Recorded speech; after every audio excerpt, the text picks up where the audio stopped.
¿Qué tal, amigos? Bueno, comenzó el criterio del Dauphiné y teníamos, entre comillas, la propuesta de hacer una entrega sobre la carrera francesa que supone, además de una de las referencias más importantes del calendario ciclista internacional, la prueba fundamentalmente fetiche para los corredores que van a disputar el Tour de Francia. Bueno, siempre fue así. En los últimos tiempos la preparación de los corredores ha cambiado y eso, en cierto modo, ha dejado un poquito más bajo el nivel, ¿no? Ha mermado el nivel de los participantes en las carreras, en las dos grandes carreras previas al Tour de Francia, que son el Criterium del Dauphiné y la Vuelta a Suiza o el Tour de Suiza, ¿no? A pesar de todo, el Dauphiné, antiguamente Dauphiné Libéré, en nombre del periódico que fundó esta carrera, como tantas otras han hecho los medios informativos, ¿no? El Dauphiné en esta ocasión es una prueba con un recorrido tradicional y con la presencia de algunos de los corredores más importantes. Echa de menos, y lo comentábamos el otro día, ese duelo que todos estamos pretendiendo, ¿no? El duelo entre Primož Roglic y Tadej Pogačar, que parece a priori la referencia fundamental de cara al Tour de Francia, pero bueno, así se le pone un poquito más de pimienta, de interés, de trascendencia al duelo, ¿no? Esto es como aquellos rivales que solo se miden cuando llega el momento de unos Juegos Olímpicos, de un campeonato del mundo. Pues así se podría decir también que ocurre un poco en el Tour de Francia. Es una pena porque evidentemente la prueba tendría muchísimo mayor nivel, pero es lo que hay, así dejemos la iniciativa o la dejamos para el Tour de Francia. Y mientras tanto vivimos el Criterium, que es una prueba que ha comenzado hoy domingo, que dura 8 días, que tiene siempre un gran aliciente y un gran atractivo por el recorrido, una parte del Tour. El Dauphiné recibe el nombre del Delfinado, que es una región en la zona del sureste francés, por así decirlo, pero incluye fundamentalmente grandes etapas con los Alpes de protagonistas y con algunos de los escenarios que generalmente son trascendentales también en el desenlace del Tour de Francia. Bueno, total, que ha comenzado hoy con la victoria de Van Aert. Y esto es algo que ya de por sí le pone un puntito más de interés y de emoción a la temporada, porque Van Aert es sin duda alguna el corredor más referencial, más allá de Tadej Pogačar del Tour de Francia. Sí, alguien dirá, vaya exageración. Pues no, el año pasado acabamos hablando de aquel ciclista que había sido capaz de ganar una etapa de alta montaña, capaz de ganar la contrarreloj y capaz de ganar el sprint final en los Campos Elíseos. Hoy he ganado el sprint, Van Aert, el primer recorrido, que era así un poco de media montaña, tenía un puerto exigente no mucho antes del final y eso ha provocado que algunos de los más cualificados velocistas, tipo Groenewegen y compañía, no estuvieron en la pomada y Van Aert los ha ganado. Pero a ver, insisto, los ganó en los Campos Elíseos absolutamente a todos, al menos los que quedaron hasta el final de la carrera del año pasado. Y es un broche importante para empezar la prueba. Ojalá el colofón lo sea también, aunque en un principio es verdad que el Dauphiné lo que va a servir es para ver el verdadero potencial del equipo del Jumbo-Visma y sobre todo las verdaderas aspiraciones de Primož Roglic.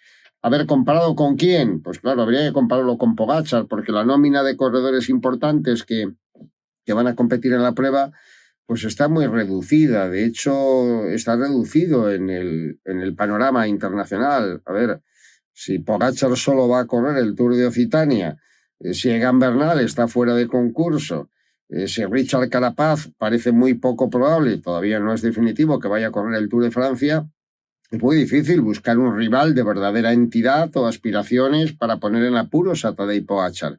Pero hay otros ciclistas cuya progresión conviene ir estudiando paulatinamente y que están llamados a ser protagonistas de la carrera, sobre todo teniendo en cuenta que la carrera tiene un perfil montañoso, extremadamente montañoso, como ocurre siempre en el último fin de semana. Tendríamos que hablar del nombre de Enric Mas, a quien hay que citar de manera obligatoria. Enric Mas presenta el mejor presupuesto de todos los corredores en puntos de cuanto se ven en esta carrera, porque al final es un ciclista que ha estado ahí en la Vuelta a España, es un ciclista que ha estado en el Tour de Francia, siempre en puestos de podio en algún caso, del top 5, y por lo tanto tiene las garantías necesarias para considerarlo un corredor importante. Ya sé que algunos me vais a decir, no gana nunca nada. Bueno, vale, no gana nunca nada no significa que no esté entre los mejores y ya ganará.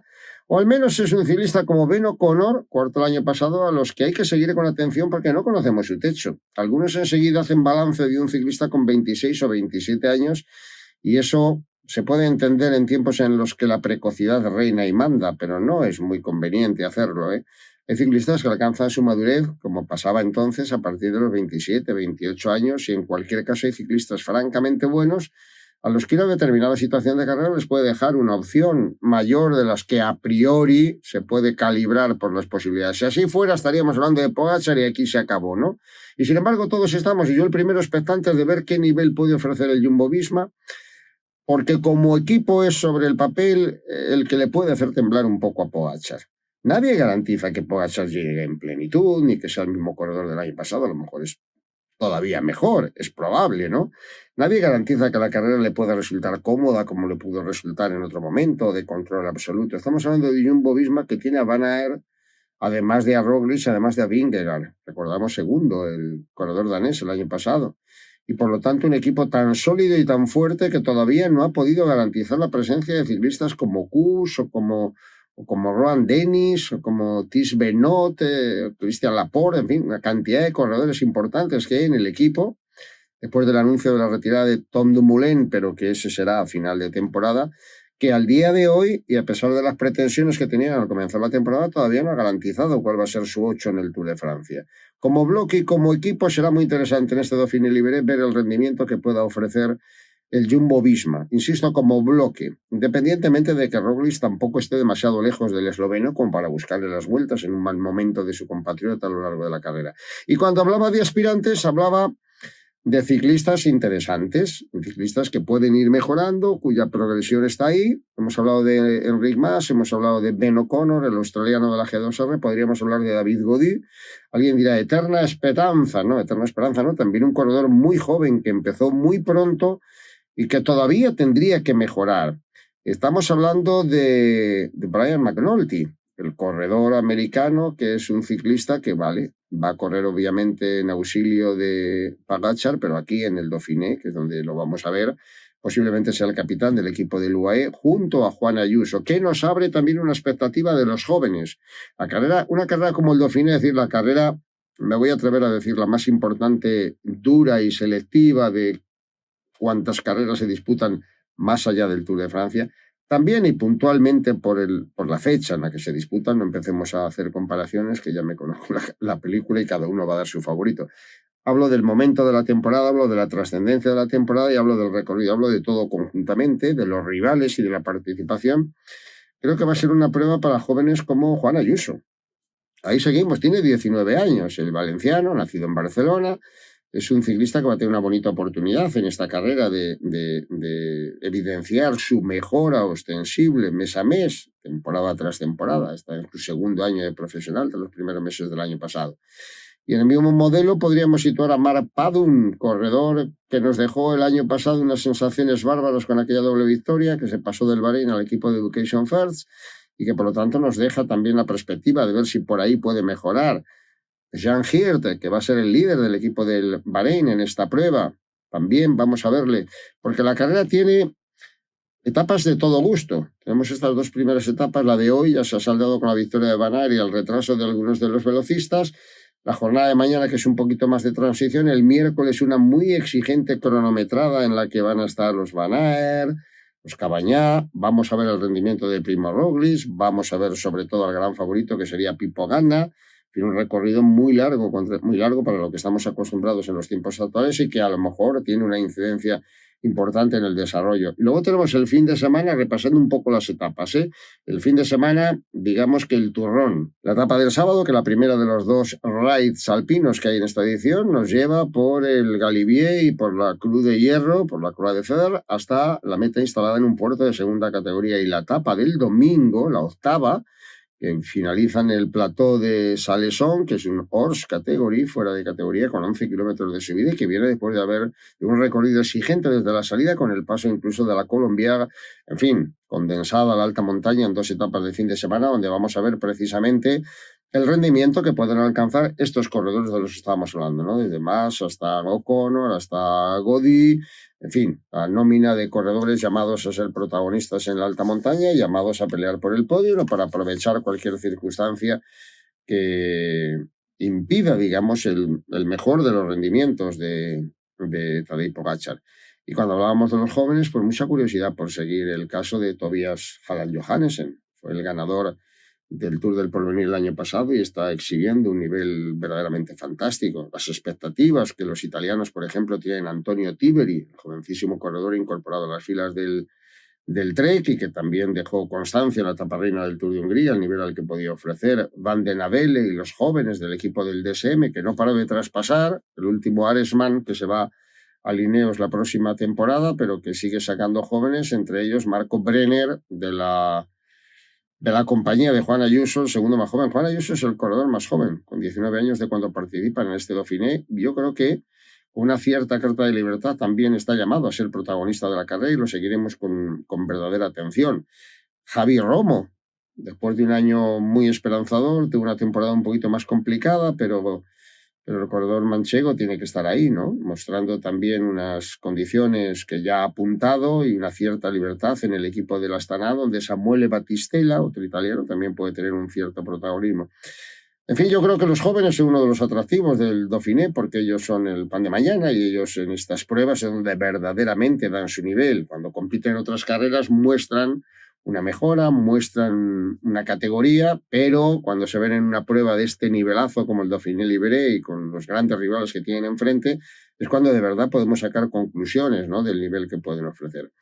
En una palabra, que estamos hablando de una carrera más referencial que ha comenzado hoy. Estamos hablando del primer golpe de mano del equipo del Jumbo-Visma con la victoria alcanzada por Van Aert al sprint otra vez, insisto, aunque hubiera ausencia de velocistas que fueron superados en extremis. Y estamos hablando de ver a actores principales. Faltan algunos, los veremos también en el Tour de Suiza, pero es una carrera que vamos a seguir día a día con especial interés porque, insisto, suele marcar bastante las tendencias a seguir en el Tour de Francia. Insisto, cada vez menos, y en este sentido también habría que hacer una lectura, y con esto acabo, una lectura de, por un lado, es completamente, perfectamente comprensible que cada corredor, y en los tiempos actuales, planifique su temporada pendiente muy mucho de las concentraciones en altitud, generalmente hasta 2 concentraciones en altitud, una anterior y otra previa al Tour de Francia, que está lastrando mucho la participación en carreras que eran emblemáticas, donde se veían los 2 o 3 mejores y disputaban a muerte la victoria en una carrera como el Dauphiné o una carrera como el Tour de Suiza, ¿no? De otro lado, también la predilección por determinadas carreras más secundarias que está ocurriendo en los últimos tiempos, bien porque los organizadores ponen la mosca, bien porque no conviene afrontar test tan exigentes como Dauphiné o como Suiza, y quien más, quien menos, ahí tenemos a Nairo Quintana, que va a elegir el Tour de Occitania, que también corrían mucho en las filas del Movistar, y el caso de Tadej Pogačar, que va a repetir en el Tour de Eslovenia, carreras más cortas, menos exigentes, con participación, digamos, también menos incómoda, y que los responsables de rendimiento de los equipos y de los corredores se eligen como idóneas, pero que están, en cierto modo, matando un poco el prestigio, rebajando, vamos a decirlo más correctamente, rebajando el prestigio enorme que tenían otras carreras previas al Tour de Francia. Bueno, son los tiempos modernos, es lo que corre, es lo que hay, pero conviene matizarlo, conviene apuntarlo y conviene incluso reclamarlo como advertencia para que el día de mañana no nos vayamos quejando de carreras que se fueron perdiendo. Yo entiendo que cada profesional, en este caso cada ciclista o cada responsable de rendimiento, etcétera, estime hacer lo que considera más oportuna para llegar al Tour de Francia en las mejores condiciones, pero que a nadie se le olvide un lema y una máxima que parece que olvidamos con mucha frecuencia. El Tour lo gana uno solo y son muy pocos, poquísimos, con los dedos de una mano, los que pueden focalizar una temporada con el objetivo del Tour de Francia. La inmensa mayoría deberían de pensar en pruebas de enorme prestigio, que no son solo las clásicas, sino estas grandes vueltas por etapas, para intentar primero, adornar y enriquecer su palmarés y segundo, cumplir los objetivos marcados por los patrocinadores y las firmas de los equipos que les pagan. Así que hecha esa reflexión que me parece un poco obligada para que no nos acordemos de Santa Bárbara solo cuando truena, esperemos que la Dauphiné nos dé el espectáculo al que nos tiene acostumbrados y que veamos ciclismo del bueno, y aquí estaremos cada día para comentar lo que quedan cosas pendientes.